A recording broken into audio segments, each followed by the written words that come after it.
Muito boa noite, aqueles que já vão entrando. Estamos aqui começando mais um diálogo aberto, mais uma live para que possamos estar discutindo, refletindo sobre questões urgentes do nosso tempo. Eu abri 2 minutinhos mais cedo aqui para o horário das 19 horas para dar tempo de vocês irem entrando. Sejam muito bem-vindos, é um prazer imenso estar criando esse canal de comunicação, criando essa oportunidade de diálogo, de reflexão. E vocês são parte fundamental nesse propósito. Boa noite, Pilar. Boa noite, Néia Dourado. Enfim, aqueles que estão entrando. Queria aproveitar para dizer que hoje nós vamos receber o Dr. Bruno Ehringer, cardiologista, membro da Sociedade Brasileira de Cardiologia, diretor médico do Hospital Casa Pronto Cor. Daqui a pouco ele vai estar por aqui falando um pouquinho sobre a linha de frente no combate à pandemia. Vamos falar de muitos assuntos urgentes e curiosidades que estão acontecendo dentro dos hospitais, enfim, para aqueles que estão vivendo ali esse momento difícil da saúde pública de uma forma direta, né? Ali, os heróis da saúde, né? E o Dr. Bruno vem para falar sobre tudo isso com a gente. Aqueles que quiserem convidar os amigos, basta vocês encaminharem através dessa gaivotinha aqui embaixo, vocês podem tocar e encaminhar para 2, 3 amigos que eles vão poder entrar na nossa live, independente da live ter começado. Então, convidem os amigos para o nosso bate-papo de hoje, a linha de frente no combate à pandemia com o Dr. Bruno Ehringer, diretor médico do Hospital Casa Pronto Cor, membro da Sociedade Brasileira de Cardiologia e de doenças de arritmia. Enfim, estou aguardando o Dr. Bruno, daqui a pouco ele vai estar junto com a gente. É um prazer ter vocês, como sempre. O Dr. Bruno já entrando. Estou vendo o Dr. Bruno aqui, deixa eu já convidá-lo.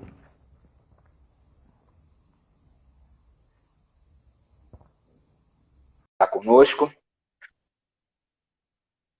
Um prazer ter vocês. Convidem os amigos através dessa gatinha aí, vocês podem tocar e encaminhar. Boa noite, Dr. Bruno Ehringer. Tudo bom, meu amigo? Quanto tempo, que saudade, hein?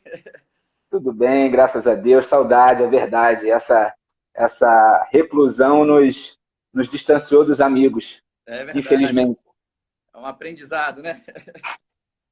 Um aprendizado que nunca imaginávamos ter, né? Mas eu acredito que necessário para a humanidade. Vamos sair melhores dessa, creio. Se Deus quiser, né?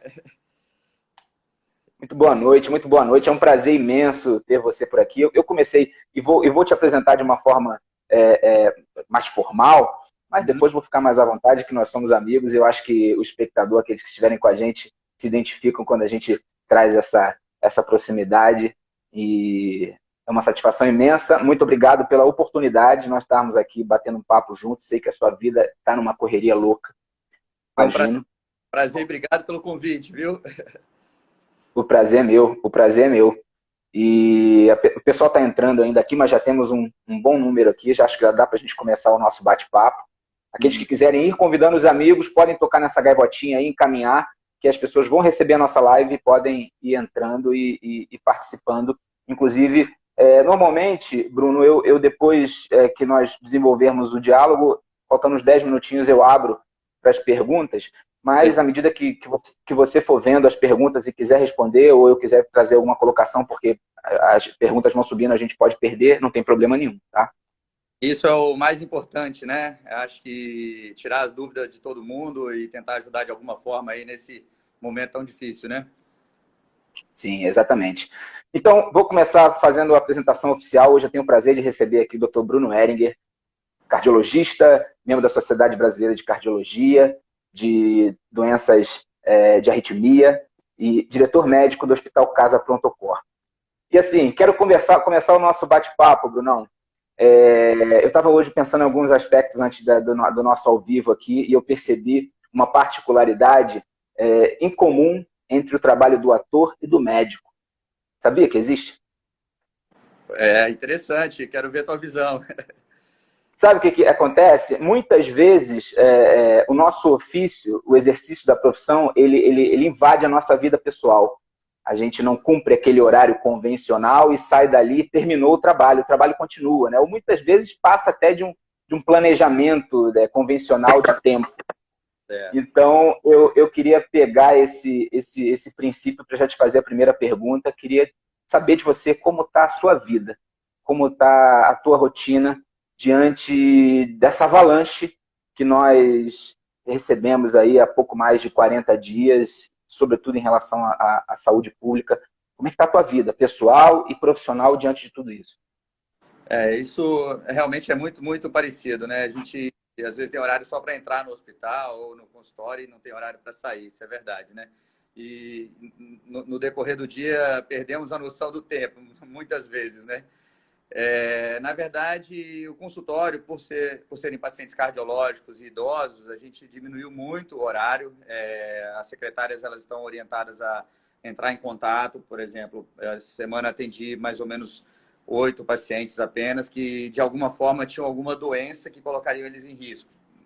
Então, por exemplo, a pressão estava muito alta, para evitar que eles fossem expostos a um atendimento num hospital com Covid, por exemplo, entendeu? E que pudesse aumentar o risco da contaminação deles. Então, isso a gente reduziu bastante. Pacientes que, por exemplo, eu também tive um paciente que teve um desmaio e uma síncope, que a gente chama, e aí tinha um marca-passo e fui avaliar o aparelho dele para evitar uma internação, por exemplo, entendeu?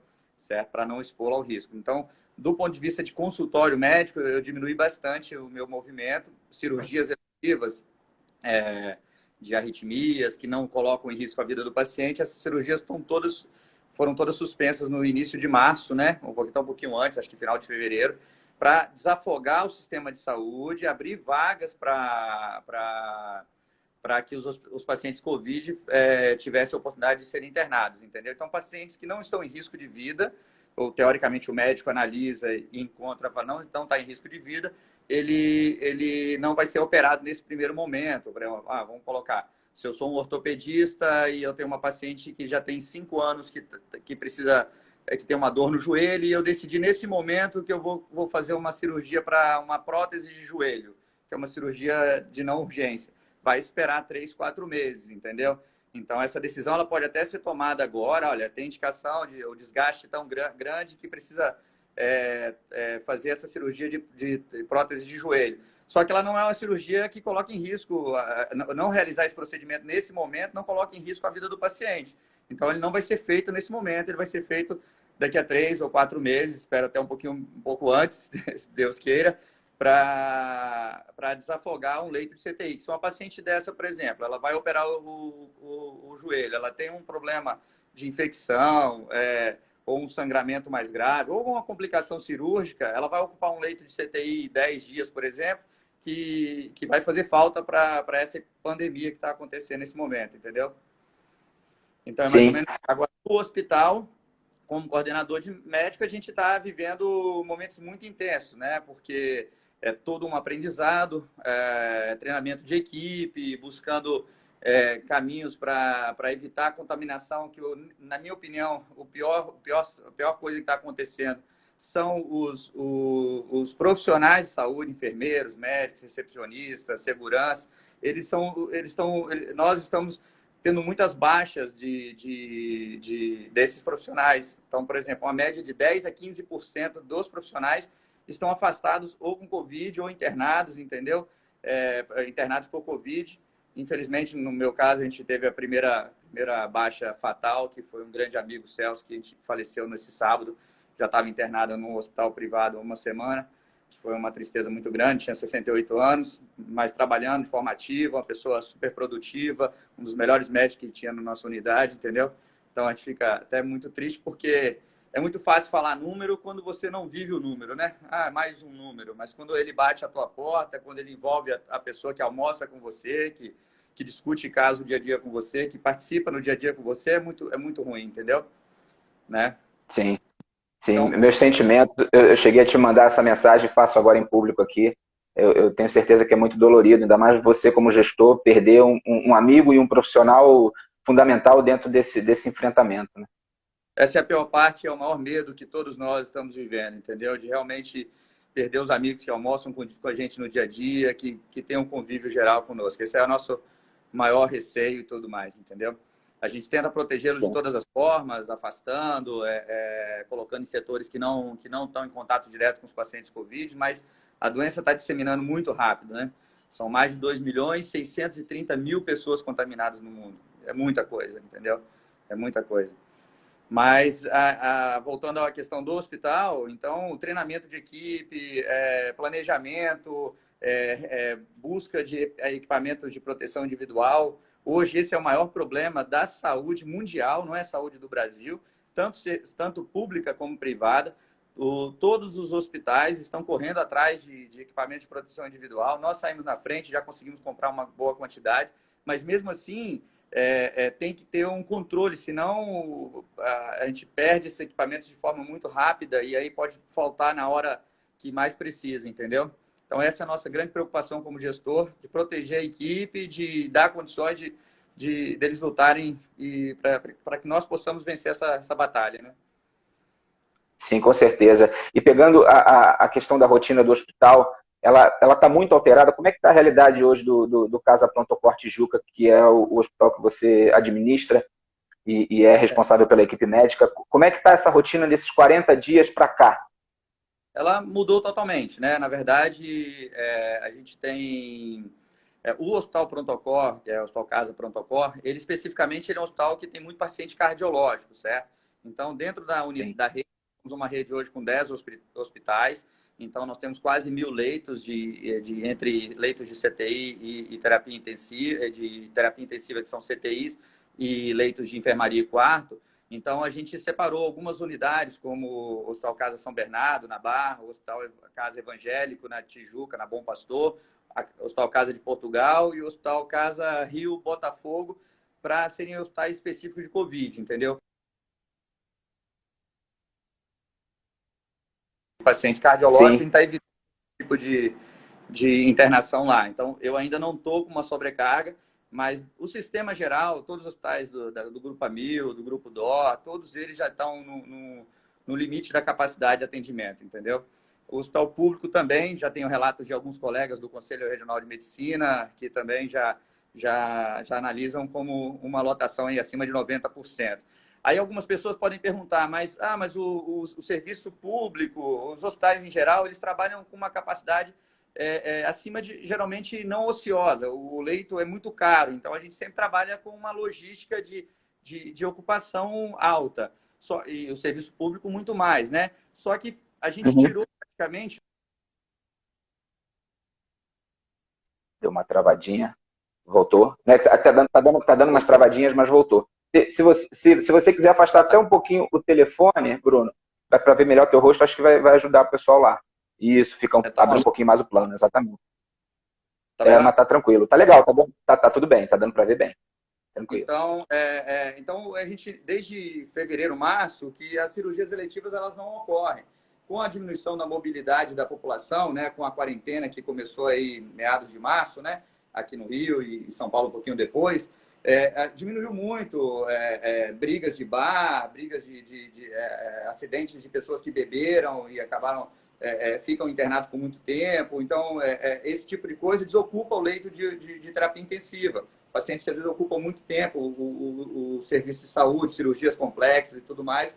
Então, no primeiro momento, de forma estratégica, o Ministério da Saúde praticamente proibiu as cirurgias eletivas e aí o hospital chegou a esvaziar e nós passamos um período aí grande com os hospitais vazios. Com essa questão dessa discussão não quero entrar aqui na parte política, apesar de ter o meu lado político, você sabe bem qual é, mas não vou bater palma para todo mundo. Não é por isso que a gente tem que bater palma para coisa errada, entendeu? A gente tem que ter bom senso, né? Então, essa questão totalmente que virou uma briga política e de voltar a mobilidade das pessoas, ou seja, acabar a quarentena, está expondo, e aí a gente viu que de abril para cá começou a aumentar as pessoas na rua e com isso os números, a tal curva que o Mandetta sempre falava, começou a chegar agora realmente, né? Essa semana para cá a gente notou uma mudança de número de pacientes muito grande, entendeu? Então, a gente teve um tempo, a gente conseguiu achatar a curva até agora, o início de abril, entendeu? E a gente conseguiu, sim, nós estamos buscando os respiradores, até empresas brasileiras que tem uma universidade no Sul que construiu um aparelho de baixo custo, acho que em São Paulo também. Então, a gente está buscando alternativas para conseguir dar um bom atendimento para todo mundo que realmente ficar doente. Porque, por exemplo, hoje os números no Brasil são 45 mil infectados, com 2.906 mortes. Só que para você ter 2.906 mortes, você tem 20 mil pessoas, 15 mil pessoas precisando de atendimento de saúde. Entendeu? E esses números estão todos subnotificados, porque nessa semana que nós começamos a realmente testar de forma um pouco melhor. Até então a gente estava lutando no escuro, a gente não tinha ideia dos próprios funcionários de hospitais públicos e privados se tinham ou não o vírus. A gente às vezes afastava um funcionário com sintomas clássicos, perda do olfato, perda do paladar, alteração do paladar, do olfato, tosse, febre, e a gente não tinha como testar. E aí tinha que esperar um período de 7 dias para poder um exame ter um retorno desse exame, como positivo ou negativo. Então agora isso melhorou um pouco, a gente já está conseguindo testar mais rápido, em torno de 3 a 4 dias a gente consegue já ter um resultado de um exame, e os testes rápidos também já chegaram também, que vai facilitar muito. Depois eu quero até te explicar a diferença do teste do RNA, que é o PCR, para o teste rápido, porque isso gera muita confusão também, entendeu? Vamos pegar por aí, porque teve um espectador que fez a pergunta aqui, e eu vou pegar já como gancho, que tem a ver com essa questão do teste, né? Qual a melhor, o Vanderlei Magalhães, qual a melhor opção de tratamento hoje, apesar de termos ainda pouca evidência clínica? O que eu estou querendo pegar como gancho? A melhor forma de hoje enfrentar a pandemia é em relação à testagem, né? Que já foi dito, inclusive, em massa? Sim, sim, é questão estratégica, né? Você primeiro tem que conhecer como que a doença está se movimentando dentro do território nacional.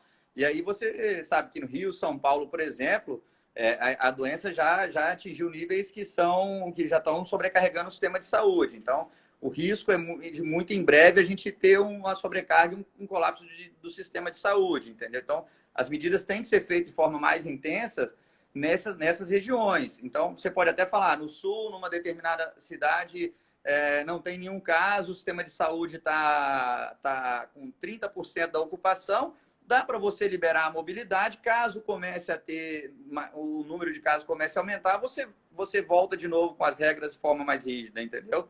Então, é possível você ficar com os dados, mas para isso você tem que ter dado. Qualquer mudança, igual foi feita no início, forçar uma saída da quarentena de qualquer forma atirar no escuro, entendeu? Então, aí expor a população e o sistema de saúde de forma sem coerência, na verdade, entendeu? Como é que chama? Conhecer o dado, nesse momento, é o único tratamento para a doença, entendeu? Que você consegue controlar, porque nenhum dos medicamentos, eu vou falar depois da hidroxicloroquina, da azitromicina, da anita, da ivermectina, mas teoricamente nenhum tratamento ainda tem comprovação de melhorar. Inclusive, o estudo com hidroxicloroquina que foi publicado ontem, a mortalidade no grupo que tomou foi o dobro de quem não tomou. Por isso que é importante você ter o grupo controle, para você ver se você não está fazendo mais mal do que bem, entendeu? Então, na verdade, sim, por esse estudo, que é um estudo dos veteranos do Exército Americano, um estudo muito bem feito, são 300 e poucos pacientes, 100 e pouquinho foi para o grupo placebo, ou seja, não tomou a medicação nenhuma, que era o grupo controle. 90 e poucos foram para o grupo que tomaram hidroxicloroquina, e 118, se não me falha a memória, tomaram hidroxicloroquina com azitromicina. Então, eles testaram as três formas de tratamento. A mortalidade no grupo que tomou hidroxicloroquina sozinha foi 27%. No grupo que tomou hidroxicloroquina com azitromicina foi em torno de 24%. No grupo que não tomou nada, acho que foi 11,4%. Então, é menos da metade, entendeu? Então, quer dizer, por isso que a gente não pode, igual inicialmente foi vendido pelo próprio presidente, por exemplo, e tudo mais, que o Trump nos Estados Unidos e o nosso presidente também, como se fosse uma droga salvadora. A gente tem que ter tem que ter... o desespero não pode provocar uma atitude pior do que o não tratamento, por exemplo, entendeu? Né? Uma precipitação. Uhum.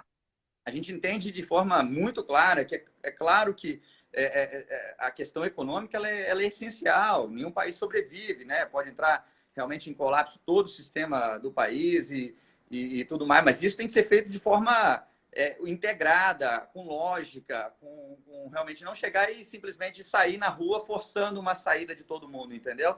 Isso não é um jeito, teoricamente, adequado de se conduzir uma proposta, entendeu? Eu acho que tem que ser, tá sofrendo pressão e tudo mais, tem que encontrar meios de sair dessa pressão e não simplesmente forçar uma mudança abrupta, entendeu?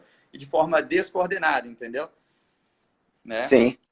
E aí, sem querer entrar em política, como você bem colocou, mas a gente não tem como fugir desse fato, desse episódio, que foi a troca do ministro da Saúde, o qual eu não conhecia e acredito que venha fazendo um trabalho bem louvável e respeitável, né, pelo tempo que teve no enfrentamento à pandemia. O que você acha que isso pode provocar hoje dentro da administração da saúde pública a nível nacional? O que você, eu nunca tinha ouvido falar no atual ministro, não conheço, mas também não sou um profissional da área. Quais as referências que você tem e como é que você vê essa transição, essa mudança no meio da guerra, né?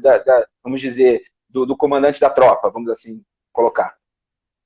No primeiro momento, achei totalmente inadequada. Eu acho que, apesar das diferenças políticas entre o ex-ministro Mandetta e o presidente Bolsonaro, a forma que foi conduzida não foi adequada e realmente, aí você falou, no meio de uma guerra não se troca um comandante, entendeu?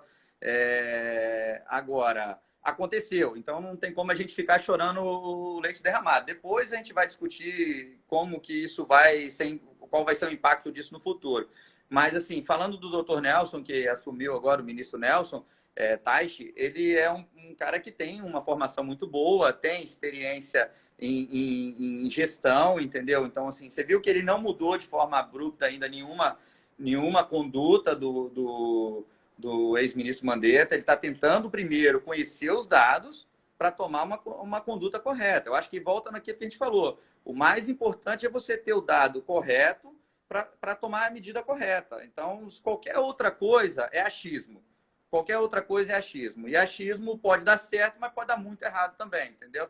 Então, a gente tem que trabalhar com ciência, com tecnologia, com teste. A testagem é muito importante. Ele comprou mais testes para conseguir mapear essa doença no Brasil e aí sim fazer as intervenções pontuais no local correto que precisa serem feitas, entendeu? O ex-ministro Mandetta já vinha, na verdade, a curva achatou, na minha opinião pessoal, foi por grande parte por essas medidas que ele tomou, entendeu? Ele está, na verdade, há 5 dias, 5, 6 dias na frente do Ministério, ainda não tem nenhum impacto, nenhuma medida que ele tomou, entendeu? Só que a gente está naquele ponto que o dado é o seguinte, no início da quarentena, praticamente 70% da população ficou em quarentena, correto? Isso medido através de dados de GPS de celulares e aplicativos e programas de celulares que você hoje consegue acompanhar o movimento todos nós somos vigiados de alguma forma o tempo todo.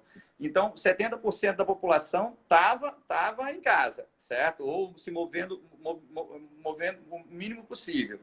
Depois que começou essa briga, e aí não estou dizendo, não existe ainda um certo e errado, até porque a gente ainda não tem um resultado final. Pode ser que o Bolsonaro esteja certo e a gente vai ter que ver isso lá na frente. Mas essa briga começou como é que chama? A desestruturar todas as medidas que estavam sendo tomadas. E a população começou a acreditar que ela poderia sair à rua. E aí esse número que era 70% caiu para 60%, 50%, se não me falha a memória, está em torno de 54%. 50%, em torno de 50% da população está em casa. A outra metade está saindo de casa. Aí eu te falo, isso é uma quarentena horizontal? Não, isso é uma quarentena vertical já. Na verdade, metade da população está se movendo, entendeu? Então, essa metade da população vai se contaminar. Então, na verdade, a gente não está em quarentena horizontal, nós estamos numa quarentena parcial, entendeu? E Sim. isso começou em abril, essa briga, assim, né? Esse impacto começou em abril. E agora os números a gente vê que essa doença demora mais ou menos 15 dias para poder você ver o impacto. Uma medida que vai surtir efeito que você toma hoje, ela só terá efeito daqui a 15 dias. Então, o que a gente está sofrendo hoje do aumento expressivo dos casos, e aqui no Rio e São Paulo isso aconteceu, muito porque a população está um pouco mais liberal, entendeu? E está saindo mais às ruas. Então, a gente está percebendo que os números aumentaram de forma muito grande, entendeu? Vai chegar um ponto que daqui a pouco vai ter que voltar todo mundo para dentro de casa de novo. E aí vai prolongar essa crise por um tempo maior, entendeu? Esse é o grande problema, na minha opinião, certo? Sim. Sim, e aí eu venho desenvolvendo aqui nesse diálogo aberto, que começou no dia 1º de abril, Bruno, uma reflexão, pegando ali alguns pilares que eu acredito que as pessoas estão tendo como norte, né, para lidar com a pandemia, e uma delas que eu falei foi a imprensa. Já recebi alguns profissionais da área de comunicação, e aí eu queria a tua opinião em relação a essa questão da informação, porque, por exemplo, eu tive uma impressão ontem, né, vendo inclusive alguns dados do Ministério da Saúde em relação ao número de mortes em São Paulo, por exemplo, e tal, e em outros estados, que eles são meio divergentes. Como é que os números, às vezes, eles não têm uma lógica, né, que te faz um questionamento e fala assim, mas peraí, né? De um dia para o outro você teve uma redução do número enfim, seja de contaminados, seja de vítimas fatais. Como é que você vê essa questão da comunicação pública do que está acontecendo de fato, que você está acompanhando de uma forma mais próxima dentro da gestão do hospitalar? Isso é péssimo, né? Porque é isso que a gente voltou. Para você tomar uma medida correta, você precisa ter um dado correto. Senão você vai tomar uma medida com base em dados errados e a medida vai dar errada. Então, assim, eu não vi exatamente, não descobri qual foi o ponto desse erro. Se foi um excesso da imprensa ou se foi uma publicação errada do Ministério da Saúde. Teoricamente, o Ministério da Saúde tem que dar os dados corretos, certo? A gente precisa confiar. Apesar no Brasil, o sistema de informação no Brasil tem muito que crescer ainda, já melhorou bastante. E tem países muito piores do que o Brasil do ponto de vista de informação. Mas, de qualquer forma, a gente precisa melhorar a cada dia, certo? Porque a informação correta, ela é essencial para a tomada de decisão. Se eu tomo uma decisão com um número, por exemplo, aumentou o número e eu não percebi, eu vou demorar para tomar uma atitude, e aí quando a gente perceber, já tá num momento que você perdeu o controle, entendeu? Então, assim, eu acho que a imprensa ela tem que relatar a realidade dos fatos, entendeu? Eu acho que não dá para esconder. Tem que sair um pouco dessa briga política, eu acho que não é o momento exato também de botar mais lenha na fogueira, entendeu? Mas é difícil, porque a gente sabe do temperamento dos dois lados, de uma briga aberta que já existe e tudo mais. Então, cada um vai se defender com as suas armas, entendeu? Então, dos dois lados vão ter ataques e defesas, entendeu? Sim. Mas isso é péssimo, porque era hora de todo mundo unir forças para proteger toda a cadeia de saúde, todo brasileiro, entendeu? Não é hora de discutir eleição é 2022, entendeu? Não vai ter, ninguém vai aceitar um golpe agora, entendeu, cara? Então, essa é uma coisa que não é o foco agora. O foco é conseguir equipamento de segurança para proteger os profissionais de saúde, conseguir mais ventiladores, respiradores, entendeu? Conseguir mais leitos de CTI, leitos desativados, reativar leitos de CTI, conseguir medicamentos de suporte para dar atendimento, que não é só as medicações que estão sendo discutidas agora. Você precisa de soro para todo mundo, você precisa de medicamentos para pressão e outras coisas que podem você pode perder essa produção por algum problema nessa cadeia toda, entendeu? Então, olhar a crise de uma forma global e não só pontual, entendeu? Mas isso é muito difícil, porque envolve muita gente, né? Sim, e nós que estamos em casa ficamos angustiados às vezes, né? Por exemplo, é uma notícia que chegou e eu quero saber se procede, por exemplo, você que está vivendo mais proximamente essa realidade, pessoas dizendo que tem pessoas que estão vindo a falecer de outras doenças e estão sendo, vamos dizer, enquadradas como vítimas do Covid. Isso acontece? Isso é fato? Então, na verdade, na minha opinião, não. Você pode colocar como um caso suspeito, que ele vai ser relatado como suspeito, mas os casos que estão lançados lá são casos confirmados. Ou seja, Confirmados. aqueles casos ali são casos confirmados. Para você ter noção, a gente está com 40 mil casos, mas tem mais de 80 mil casos suspeitos, tem mais de 100 mil casos suspeitos, entendeu? Então, esse número pode mudar a qualquer momento, porque quando começar a sair o resultado desses exames que estavam todos represados pela falta de teste, que, volto a dizer, como eu disse no início, é a coisa mais importante, a gente pode ter um número até maior, entendeu? Né? Então, mas isso é tudo também especulação. Na prática, tem que esperar esse dado chegar para tomar decisão. Mas a gente, como profissional de saúde, não existe essa obrigação de colocar, como é que chama? Covid, e aí isso vai para o atestado. Pode ir como suspeito, mas para confirmar realmente como morte Covid, tem que ter o teste positivo, entendeu? Para você ver o estudo da Prevent Senior, por exemplo, lá de São Paulo, que é um convênio que começou um estudo nos idosos lá, com a hidroxicloroquina, por exemplo, foi muito debatido, porque eles trataram todo mundo que tinha sinais gripais por telemedicina. Então, você me liga agora, a gente está falando aqui agora, você vai relatar, eu estou com tosse, febre, coriza, mal-estar, pode ser uma gripe, certo?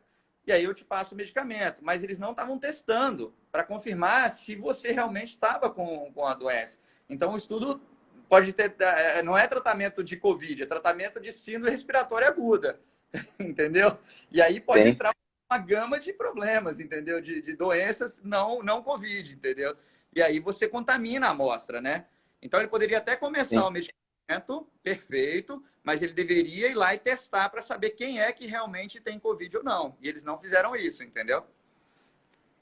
E nós vamos chegar agora no período mais frio do ano, então a probabilidade de haverem essas divergências ou essas confusões em relação enfim, as patologias pode também se intensificar, né? Com certeza. Foi por isso que a gente antecipou, e aí o Ministério da Saúde antecipou em mais de um mês a vacinação contra a gripe, entendeu? Para tentar diminuir essa confusão. E aí aproveitar também esse gancho, que 90% das pessoas que precisavam ser vacinadas foram vacinadas. Que Maravilha. bom, O ideal é que acima de bom. 90%. Coisa que não acontecia nos últimos anos. O Brasil sempre foi um país muito bom de vacinação. Vacina para poliomielite, que é a gotinha, vacina para sarampo. Então, aproveitando aqui um recado para as pessoas que não acreditam nas vacinas, eu espero que essa doença traga esse tipo de legado para a gente, bom, que a partir de agora é inaceitável voltar o sarampo nos Estados Unidos, voltar o sarampo no Brasil, porque estava erradicado. Não tem prevenção, não é nem cura, é como evitar a doença, e é de uma mortalidade alta, de uma transmissão altíssima. Poliomielite, é só você ver, eu nunca tratei um paciente com poliomielite aguda, eu sempre peguei, eu entrei na faculdade em 7 de fevereiro de 1998, eu nunca tratei um paciente com poliomielite aguda, eu só tratei pacientes, e eu tenho alguns pacientes com sequela de pólio, que tem déficit motor nos membros, alguns déficits neurológicos, que são sequelas da doença que eles tiveram na infância, entendeu? Mas a minha geração de médicos não sabe tratar poliomielite aguda, por exemplo, entendeu? Graças à vacina, à gotinha.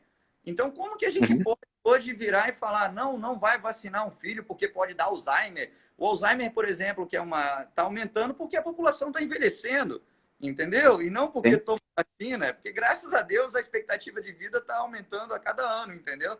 Então, esse tipo de desinformação, né, que é perigosa, entendeu?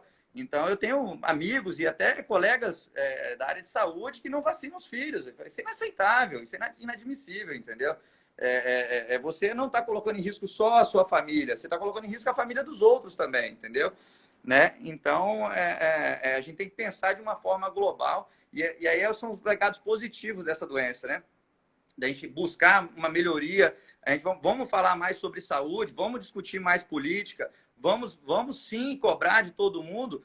Não pode ter esgoto a céu aberto, não pode faltar médico no posto de saúde, não pode faltar um atendimento adequado para a população. entendeu? Mas acabar um pouco com a questão só na época da eleição, entendeu? Né? Então, acho que muito importante é um legado também que essa doença pode deixar para gente, entendeu? De todo mundo Eu falar, acredito. tem uma responsabilidade nisso também, né? Com certeza, eu acredito que tem questões que terão que ser tratadas incondicionalmente, né? Não tem mais, não tem mais como negociar isso, isso é inegociável, né? Saneamento básico, o mínimo de condições, higiene sanitárias, isso aí é indiscutível. E aí, pegando até um outro aspecto que a gente vem refletindo aqui nesse nosso diálogo, aqueles que acompanham a gente, que é a saúde mental, eu queria te perguntar, como é que você percebe a saúde mental dos profissionais que estão aí na linha de frente? Você pode falar pelos profissionais que estão trabalhando com você lá no Hospital Casa. Como é que você sente que as pessoas estão lidando, sabendo que elas estão se expondo à contaminação, sabendo que existe um risco iminente, né, de uma doença fatal, e como é que as pessoas estão administrando isso? Como é que você percebe, inclusive como gestor, a melhor forma de cuidar, né? Porque de repente o teu funcionário passa a ter uma queda de rendimento porque ele está emocionalmente abalado, enfim, essa coisa toda que a gente sabe que existe e não tem como negar, né? Isso é fato. Na verdade, falar que nós não estamos com medo seria mentira, entendeu? É difícil. A gente tem no dia a dia, a gente percebe uma pessoa um pouco mais abatida, entendeu? Por exemplo, nesse caso nosso, essa semana foi terrível no nosso hospital, porque nós perdemos uma pessoa do nosso convívio diário, de amigo, entendeu? Uma pessoa, não é porque ele se foi, não, mas uma pessoa maravilhosa, entendeu? Então, que já trabalhava conosco há muito tempo. Então, nessa semana, por exemplo, foi muito complicado levantar a autoestima da equipe, entendeu? Mas a gente tem que, como gestor, perceber o momento de cada um e tentar conversar, ter o canal aberto, né? A minha sala fica no corredor principal do hospital, então as pessoas entram na minha sala a qualquer momento, é só bater na porta e abrir, não tem chave. Então, tentar estar próximo do funcionário, ouvi-lo, ter canal aberto para poder qualquer discussão. Mas é difícil. Agora, quem é da área de saúde entende que isso é realmente uma responsabilidade e a gente tem que encarar, não tem jeito, entendeu? Como você já falou até uma vez comigo, um amigo que foi fazer uma peça praticamente doente, entendeu? Então a gente está lá e a gente encara. Ontem, por exemplo, ontem foi terça, segunda-feira, eu tive que pedir uma funcionária para falar, não vai para o hospital, porque ela me ligou querendo ir, não, estou com uma rinitezinha. Eu falei, não é rinite, vai para casa, porque você pode contaminar os outros colegas, entendeu? Então, ouvir as pessoas, entender que a pessoa até queria ir lá, porque sabe que está desfalcada, entendeu? A gente está com uma baixa, em geral, em torno de 10% a 15% dos funcionários. Tivemos essa fatalidade, que é o Dr. Celso, entendeu? Mas, em geral, a maioria já está indo e voltando. Com o achatamento da curva, isso é muito importante também, entendeu? Então, tá dando tempo dos funcionários contraírem a doença, se recuperarem e voltarem para o trabalho já com uma imunidade. E aí, teoricamente, não é que ele vai se expor sem proteção, mas teoricamente, se ele receber um vírus novamente, a probabilidade de acontecer alguma coisa é muito baixa. E, na minha opinião, a gente não tem está tendo uma discussão se pode ter a reinfecção, né? Na minha opinião, eu acho que isso não é real isso ainda, porque senão na China, que tem mais de 1 bilhão de pessoas, né? Teoricamente, não ia acabar o ciclo lá. As pessoas iam se reinfectar, não ia ter memória imunológica, né? E aí acabar, o ciclo não ia acabar, entendeu? Então, na minha opinião, eu acho, mas também isso é achismo, mas é uma análise de dados, depois que você contrai, pelo menos nesse período aí inicial de 3 meses, 4 meses, você não pega de novo a doença, certo? Mas isso também precisa de acompanhar até quando essa memória imunológica ela é vitalícia, ela vai durar 2 anos, aí você vai ter que fazer um reforço com vacina, pode ser, entendeu? Isso a gente vai aprender com a doença, porque ninguém sabe, ninguém tem essa resposta. Pode ser que esse vírus fique igual o vírus da herpes, o vírus da HIV, e depois ele vai ser reativado numa baixa de imunidade. Pode ser, é tudo suposição, é tudo especulação. Mas, na minha opinião, acho que não, porque senão, na China, por exemplo, nós teríamos já teria uma reativação da doença, entendeu? De forma maior, que eles já abriram, o próprio Wuhan, lá onde foi o epicentro, já abriu de novo o comércio, entendeu? Sim. E até tocando nesse ponto, você faz parte de organizações de sociedades médicas. Como é que é esse monitoramento para vocês do desenvolvimento da doença em outros países que atingiram o seu pico, o seu ápice antes da gente aqui no Brasil? Vocês trabalham com esses dados e de uma forma criam paralelos para a gente poder pensar, ou vocês poderem pensar de que forma se antecipar algumas questões aqui. Eu sei que a gente já teve essa efetividade com relação à quarentena, que nós começamos, né, de uma forma bem antecipada e por isso que amenizou muito o impacto agora. Mas em relação às questões técnicas, né, como é que vocês, profissionais da área de saúde, estão lidando, principalmente vocês que são gestores de hospitais, que estão na clínica médica diretamente, gerindo equipes? Não, as sociedades em todas as partes, terapia intensiva, cardiologia, a sociedade de infectologia, todas elas estão todas atentas a isso. E, na verdade, o Brasil é um privilegiado, porque a gente teve a oportunidade de aprender com países como a Itália, como a Espanha, agora com o Reino Unido, com o próprio Estados Unidos, que não valorizou a doença e agora está pagando um preço muito alto por isso. Ontem foram 1.900 e poucos casos fatais, né, mortes. Então, quer dizer, teoricamente, eles também tiveram tempo de aprender com a doença, de olhar, e eles não fizeram, por exemplo, eles não bloquearam as cirurgias eletivas, eles não esvaziaram cirurgia, por exemplo, a cirurgia plástica, vamos supor. A pessoa teve uma queimadura porque caiu feijão no corpo, e aí uma queimadura muito grave, e ela quer fazer uma cirurgia reparadora, certo? Teoricamente não vai fazer agora, não, entendeu? Então, a pessoa não vai ocupar o leito. Então, nós tivemos a oportunidade de preparar tudo isso, buscar equipamentos, de comprar equipamentos, recuperar. O nosso hospital, por exemplo, nós recuperamos 4 respiradores que estavam em manutenção, entendeu? Então, de uma forma geral, a rede está comprando respiradores, comprando máscaras, comprando EPIs. Então, a gente teve essa oportunidade. A curva está chegando agora. Essa semana, para mim, na minha opinião, daqui os próximos 7 a 10 dias, a gente vai sentir o impacto da doença, entendeu? Tá? Então, já na próxima semana, na minha opinião, a gente já vai começar a sentir o impacto maior da doença, entendeu? Mas fomos privilegiados, não tem dúvida disso, entendeu? E você acredita que isso pode chegar a níveis assim de horror? Estou te perguntando porque me preocupa muito isso. Nós vimos as imagens do Equador, né? Enfim, o sistema de saúde totalmente colapsado e as pessoas ficando pelo caminho ali, né? Você acredita que a gente pode viver isso? Por que eu estou te perguntando isso? Porque eu venho conversando com algumas pessoas próximas e eu digo, gente, a gente precisa se preparar, porque isso pode chegar próximo de nós. Né? O máximo que chegou perto de mim foi um conhecido meu, que já tinha 69 anos, se eu não me engano, que já tinha também doenças crônicas e que veio a falecer do Covid, como você agora, né, relatou também um companheiro seu de trabalho de 68 anos, um profissional, e também veio a falecer do Covid. Então, assim, a gente precisa se preparar emocional e psicologicamente, porque ela pode chegar perto de nós, inclusive dentro da nossa família. Então, assim, você acredita que nesses 7 a 10 dias, que é estimado o pico, a gente pode viver dentro do sistema de saúde um cenário de horror? Você acredita que isso é possível? Vamos lá. Poder tudo pode, né? Mas eu acho que não, porque o Brasil tem muito recurso, entendeu? Na verdade, a gente tem um sistema de saúde público que, apesar de toda a dificuldade, nós temos um número de leitos maior do que a maioria dos países da Europa, por exemplo, que é a própria Itália, entendeu?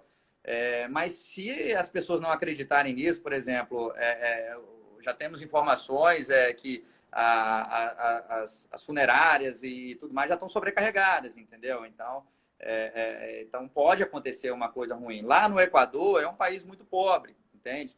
Então, não muito pobre, é um país mais pobre que o Brasil, não se preparou também, não acreditou na doença. Então, aquela história. Eu publiquei logo no início, em fevereiro, tudo que você fizer antes da pandemia, um texto que eu não sei de quem é, mas eu peguei achei muito interessante. Tudo que você fizer antes da pandemia vai parecer, como é que chama? Vai parecer excessivo. Tudo que você fizer depois, você vai achar que não foi suficiente, entendeu? Então, é mais ou menos isso o texto dizia. Então, é mais ou menos isso. Tudo que a gente está fazendo agora e fala, mas o hospital está vazio, vem uma pessoa e filma lá um hospital vazio e fala, o hospital está vazio. Vazio porque não tem cirurgia letiva, porque diminuiu, aí eu acho que diminuiu, as pessoas não estão procurando hospital por qualquer coisa, entendeu? Então, assim, diminuiu os acidentes, diminuíram várias coisas que desafogaram os hospitais. Então, você abriu leitos. Agora é o momento que vai chegar para a gente ver se vai conseguir segurar a onda. Então, eu acho que não vai chegar no Brasil porque a gente tomou as medidas bem precoces, por exemplo, em comparação aos Estados Unidos, tá? Mas que vai testar o limite em algumas cidades, por exemplo, como Manaus já está acontecendo, como no Nordeste, que tem um número... Nós temos no Brasil aproximadamente 40 mil leitos de terapia intensiva. Entende? Então, se você teve... A gente está com 3 mil mortes, 2.906, 3 mil mortes. Quantas pessoas estão internadas nesse momento com necessidade de terapia intensiva, Covid e mais as outras doenças, como infarto, como tudo isso? Então, não é o número de mortes, é o número de pessoas que precisam de atendimento de saúde, precisam de internação, entendeu? Precisam de respiradores, que são os ventiladores respiratórios. Então, esse pessoal que vai testar o sistema de saúde, e não o número total. O número total de infectados vai bater 200 mil, 300 mil, 500 mil, entendeu? Não tenho dúvida disso. Tá certo? Se isso acontecer de uma forma suave, não suave, de uma forma que dentro da capacidade do sistema de saúde, você vai conseguir dar tratamento e aí vai morrer realmente quem infelizmente vai morrer. Por exemplo, no caso do meu amigo, ele foi bem tratado demais, entendeu? Então, foi feito todo o possível para tirá-lo dessa situação. Então, as pessoas ainda estão com recurso. Na Itália, chegou um ponto que você tinha que ter aquela decisão de Sofia, né? Uma pessoa, você escolhia quem você ia salvar. Então, chegava uma pessoa de 50 anos, sem comorbidades, mas com um quadro muito grave, e uma pessoa de 80 anos com história de infarto, AVC, infelizmente você ia tentar salvar a pessoa que tinha uma probabilidade maior de se recuperar, entendeu? Você vai gastar recursos, que aí é medicina de guerra. Você vai gastar recursos em quem você tem uma percepção de que vai se recuperar, e não gastar recursos em quem você já acha que não vai se recuperar, entendeu? Mas isso é muito triste. Falar é fácil, tomar essa decisão, entendeu? E a gente, aqui no Brasil, isso não está permitido, tá? Então, a gente ainda não passou por isso no Brasil. Na Itália, em Nova York, nos Estados Unidos, já tem uma lei publicada que o médico lá não vai ser condenado se ele deixar de prestar atendimento para um paciente que ele achava que não tinha condição de ser recuperado da Covid. Ou seja, lá eles já estão na escolha de Sofia, entendeu? Em Nova York. Nós estamos falando das maiores cidades do mundo, entendeu? Uma das melhores cidades do mundo, entendeu? Com recursos, com dinheiro. Então, não é uma doença por falta de dinheiro, é por falta de valor. A realidade foi muito, muito dura lá com eles, no estado de Nova York, entendeu? E isso é realidade. Aí as pessoas falam na voz da imprensa. Eu fico chateado, assim, se o cara...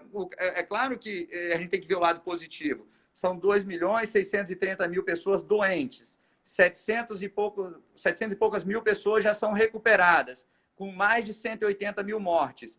Ok, você tem 700 e poucos mil pessoas recuperadas, mas você ainda tem 2.600.000 pessoas doentes, entendeu? Então, teoricamente, ok, tem um número muito bom, mas tem muita gente ainda precisando de cuidado. E aí você não valorizar isso, aí eu fico chateado quando publica uma coisa. Nos Estados Unidos morreram 1.900 e poucas pessoas nas últimas 24 horas. Isso não é sensacionalismo, isso é fato, entendeu? Isso é fato. Isso é para falar, meu amigo, isso não é uma brincadeira. Isso não é não quero falar mal de mim, mas não é uma gripezinha, entendeu? Pô, se vai ter um problema maior econômico depois, aí é uma coisa que a gente vai ter que resolver. É mais fácil eu dividir o que é meu com alguém do que eu carregar um corpo, entendeu, cara? Isso É mais fácil eu pegar o meu jantar e dividir com alguém, igual eu já ajudei, e aí eu chamo a todo mundo que quem puder ajudar. Pô, tem vários sites muito legais para poder ajudar com cesta básica, com fazer alguma coisa realmente efetiva para diminuir o impacto da doença. E o mundo vai entrar em recessão. Não é o Brasil que não vai entrar em recessão.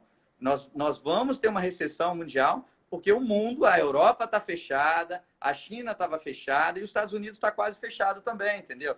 Então, não é porque o Brasil não... Todo mundo vai ser uma recessão sem precedentes, entendeu? Sem precedentes. Nem a recessão de 1929 lá vai chegar perto, entendeu? Infelizmente. Dizem que vai ser pior do que a de 29, pelo que está sendo estimado pelos economistas. E assim, é interessante você falar sobre isso, que é até estúpido. Existia um pensamento de que vamos salvar a economia, não tem como salvar. Ninguém é autossuficiente. O mundo não vai conseguir sair dessa sem ter uma quebra econômica violenta. Não dá para colocar como prioridade aquilo que não é prioridade, que não tem como resolver. Pois é. Uma pessoa que é a Adria Garcia botou aqui, ó, exatamente, a escolha de Sofia já está acontecendo no SUS, não tem respirador. Isso é uma notícia triste e é realidade, porque lá nós, nos hospitais privados, não temos uma condição melhor de atender, mas mesmo nos Estados Unidos, que tem, né, um sistema de saúde muito bom, lá eles tiveram que escolher quem colocava no respirador e quem não colocava no respirador. Isso é quase que determinar a morte para quem você não coloca. E eu, como médico, não gostaria de ter que tomar essa decisão. Entende? É isso que as pessoas não estão entendendo. É muito fácil para quem não vive isso, mas para quem está lá vivendo e tomar essa decisão, eu não sei te dizer qual é a sensação, porque eu nunca tive que tomar essa decisão. Mas é terrível, entendeu? Então, eu fico triste de ver alguém já relatar isso no SUS. Eu não trabalho no SUS já há muitos anos, já trabalhei no Souza Aguiar, no Hospital da Posse, como acadêmico, como médico, mas não trabalho há muito tempo. Então, eu não sei qual é a realidade do SUS nesse momento. Eu só também vejo pelos dados publicados, entendeu? Mas eu tenho certeza que a dificuldade ela é enorme, porque sempre existiu a dificuldade, entendeu? Não vai ser em 2 meses que você vai, em fevereiro e março, que você vai reconstruir um SUS que foi destruído nas últimas décadas, entendeu? Acho que passa por uma revisão também de todo o sistema de saúde. Eu acho que o sistema de saúde vai sair muito fortalecido depois de tudo isso passar. A Giane Xavier falou aqui, ela botou uma sigla UK, já morreram 823 pessoas nas últimas 24 horas. United Kingdom, né? O Reino Unido, entendeu? Sim. E também não valorizou, tentou fazer uma quarentena lá vertical, isolar só o grupo de risco, tentou segurar ao máximo, mas até o primeiro-ministro, eu esqueci o nome dele agora, mas ele também foi Boris Johnson. Hã? Boris Johnson. Ele foi hospitalizado, entendeu? E nós estamos falando agora, nós estamos falando de Londres, entendeu, cara? Não estou falando falta de dinheiro, não estou falando de países de primeiro mundo, entende? Mas não valorizaram a doença, como os Estados Unidos, por exemplo, não valorizou a doença. Achou que não ia tomar esse impacto todo, que ia conseguir absorver. E agora, não tem como você continuar uma vida normal com, por exemplo, vou te dar um exemplo. Vamos botar a tua área de teatro. Como que você vai voltar a ter uma peça, mesmo que online? Vamos botar que você fizesse uma peça não presencial, sem público presencial. Como que vai o teu diretor se ele tem DPOC, por exemplo? Não conheço o teu diretor, mas tô dizendo que ele tem. Como que ele vai se ele tem enfisema pulmonar ou bronquite, asma? Como que o Cabo Man vai na gravação se ele tem diabetes, hipertensão e tem 61 anos, entendeu? Como que quem vai cozinhar lá, o cara da bilheteria, o cara que produz lá o material, como que eles vão trabalhar e se expor a um risco? Teoricamente, eles têm que ficar isolados. E como é que você vai fazer a tua peça funcionar se essas pessoas que são essenciais não estão lá? Os professores... Sim, o exemplo disso foi a Rede... Desculpa te interromper. O exemplo disso foi a Rede Globo. A Rede Globo parou suas produções, nunca aconteceu isso na história, né? Pois é, entendeu? Olha o prejuízo também. As pessoas, né? Não estou defendendo o Globo aqui, tem minhas críticas também, mas as pessoas só sabem jogar pedra, entendeu? Tá todo mundo, de alguma forma, tendo prejuízo, entendeu? Vamos botar escola, por exemplo. Como que você vai abrir uma escola A maioria dos professores de escola pública são experientes, tem mais de 60 anos, ou não a maioria, grande parcela.